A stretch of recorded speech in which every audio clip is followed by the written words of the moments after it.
À la compagnie International Alligator, CIA, qui au départ s'appelait compagnie Alligator, voilà, c'est ça, et puis qui est devenue c'est International, voilà, parce qu'on s'est amusé à tourner quand même un petit peu ailleurs qu'en France. Voilà. Elle existe depuis 40 ans, une des premières compagnies des arts de la rue, du théâtre de rue. Ce qu'on peut dire, c'est que la compagnie est devenue un tout petit peu connue, sinon célèbre, du moins par un canular, ce qui a un peu symbolisé la compagnie pas mal, parce qu'il y a eu pas mal de canulars. Et c'est vrai que le premier canular a été un faux tournage de film à Avignon. On a fait croire à Avignon que c'était un vrai tournage de film.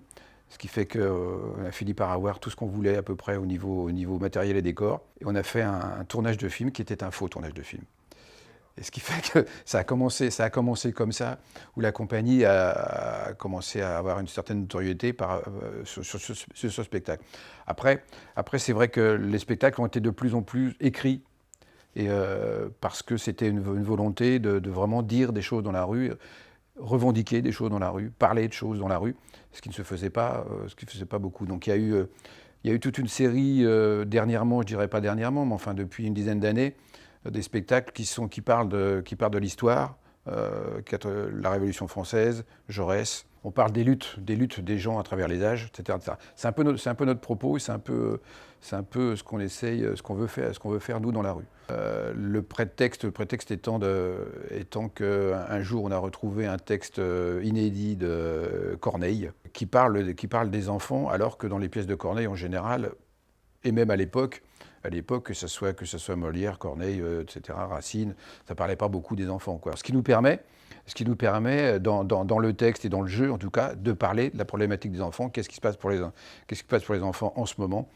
Après, on aborde un tas d'autres problématiques sur le climat, etc., etc. C'est vrai que c'est encore un spectacle qui dit des choses dans la rue. C'est vraiment notre propos. Oui. Lucas, quoi? Comment ça, le scooter? Mais tu peux pas prendre le scooter, t'as 14 ans que 4 mois. Mais il n'est pas assuré. Ah, t'as rayé toute une Land Rover toute neuve sur toute la longueur. Parce que... Oh, bah, Lucas, bah, bravo. Ah, tu sais que là, hein, bah, oui, t'appelles ton parrain, il va t'aider. Non, on fera un tout petit accro dans ton argent de poche. Hein. Je t'embrasse, Lucas. Tu fais attention. Cet enfant a commis une vile exaction qui lui vaut droit d'être mis sur le champ en arrestation. Je vous supplie de mesurer votre punition. Un petit blâme, il aura compris la leçon. Monsieur, cet enfant n'est qu'un sale gosse qui va partir tout droit dans un cul de basse-fosse. Je vous prie de pardonner cet enfant, quoi qu'il ait fait, inutile de vous montrer si violent. Oh, ne prenez pas cet air stupéfait, hein. Cette canaille, monsieur, a été prise sur le fait. Il a, d'une main leste, volé le scooter et rayé, sans vergogne, une Land Rover. Quoi, c'est pas vrai, j'en perds tous mes mots. Pour une rayure, le jeter pour toujours au cachot. Vous devriez mettre, monsieur, de l'eau dans votre vin. Dans beaucoup de pays, on serait beaucoup moins serein. Aujourd'hui, pour un vol, c'est le pilori. À l'aide de ces exemples, on stoppe les délits. Et dans un bon tiers du globe, même si l'on est un gamin, pour un vol qualifié, on vous coupe la main. Du calme, Agnès. Allez, on se calme. C'est bon, ça va. J'en ai marre, C'est moi juste une aussi. Land Rover. Alors cette création, c'est une histoire qui traîne depuis des années, parce que moi je suis fils de psychanalyste, et donc j'ai vécu une enfance au milieu des histoires d'enfants. Mon père a dirigé des maisons d'enfants. Voilà, donc j'ai toujours ça, l'éducation. Il a écrit des bouquins sur l'éducation. Et puis avec Agnès, quand on a commencé à tourner ensemble, on avait chacun des gosses qui ont le même âge. On les a toujours d'ailleurs. Ouais, on les a toujours. Ouais. Et du coup, on n'arrêtait pas d'échanger. Oh, toi, alors, tes enfants. Oh, puis toi, t'es pré-ado. Oh, toi, tes ados. Donc, on se racontait nos trucs en tournée.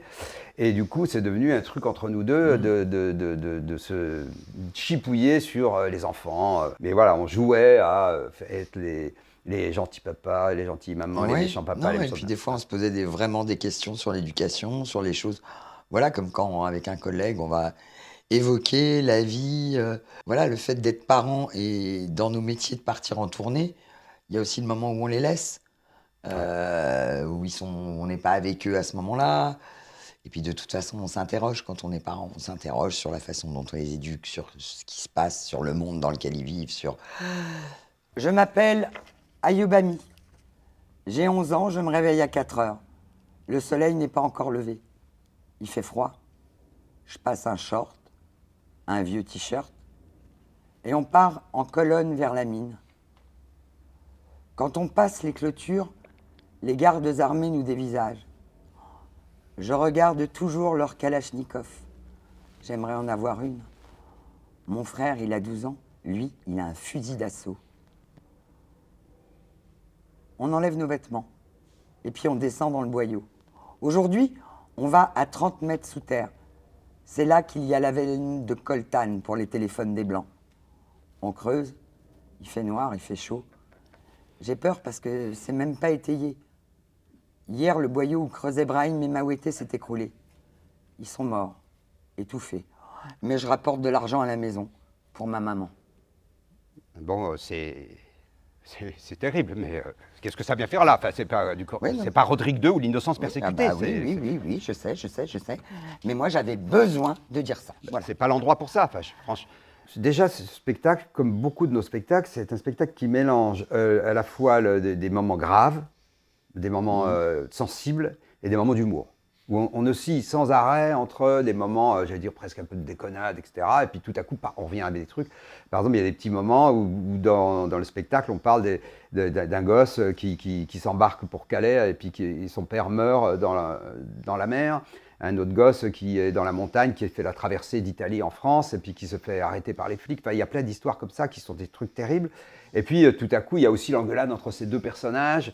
Parce qu'on joue à une histoire d'un couple qui se fracture, qui n'est pas d'accord, et nos gosses qui nous appellent au téléphone pendant le spectacle. Voilà, donc c'est un mélange de tas de choses. Mais c'est vrai, c'est ça aussi sans arrêt entre des choses qui touchent, qui nous donnent presque envie de pleurer, et puis des moments d'humour, et surtout des moments aussi de choses positives, quoi, de rêve. Et de messages d'espoir. Bah ouais, quand même. Intérêt quand même. Sinon, en ce moment, avec tout ce qu'on a traversé, ce qu'on traverse et ce qu'on traversera, je crois que c'est important de quand même porter une volonté de lumière, quoi. De dire, ouais, il y a de la lumière. Il y a de la lumière. Il faut juste savoir où est-ce qu'on met le projecteur.